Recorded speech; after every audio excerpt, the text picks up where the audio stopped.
তোর মিয়া এই গাড়ি এত টিয়া যাইবো আপনি কোন আবার খরচের টিয়া দিতে লগে গাড়ি কিনলাম গাড়ি সাজাইছেন ভালোই কি কি কাজ আছে লাইট তো ভালোই এটা কয়টা নিছে প্লেটটা প্লেট এটা এটা কত টাকা নিছে জানেন না এটা জানি না কে লাগাইছে ভাই লাগাইছে আসেন একটু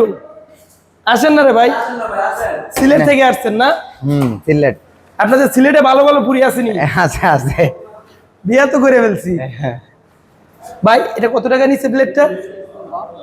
1200 টাকা আরো ডিজাইন আছে মনে না এই গাড়িটা তো আমাদের কাছে বিক্রি করে গেছেন গাড়ি কি কি কাজ আছে ভাই গাড়িতে কাজ নাই চালাইতে পারবে গাড়ি এমনি তো সাউন্ড দেখে ভালো বুঝে যাচ্ছে কোথায় সিলেট কোথায় বসে আপনাদের মাধবপুরে ভাই যত টাকায় বিক্রি করছেন টাকা পয়সা বুঝাই দিয়ে দিচ্ছি এখন তাই না সম্পূর্ণ টাকায় বুঝিয়ে দিয়ে দিচ্ছি এবং এটা আমরা চালাই দেখছি আলহামদুলিল্লাহ ভালো কন্ডিশন আছে ভাই মনের মতো সাজায় নিচ্ছে তো ভাইয়ের জন্য দোয়া রাখবেন ভাই যেন সুস্থ সবল ওনার গন্তব্যস্থলে পৌঁছাতে পারে পরবর্তীতে যেখান থেকেই বাইক নেয় বাইকটা যেন একটা ভালো বাইক নিতে পারে আরো ভালো বাইক নিতে পারে এই বাইকটা আমাদের কাছে বিক্রি করে গেছে এখন ওনার বিশেষ কারণে গাড়িতে তো কাজ নাই কাজ থাকলে বলেন আমরা করাই নিব কাজ নাই না কন্ডিশন ভালো আছে তো ভাইয়ের জন্য দোয়া রাখবেন ভাই সুস্থ সবলে ওনার গন্তব্যস্থলে পৌঁছাতে পারেন আল্লাহ হাফেজ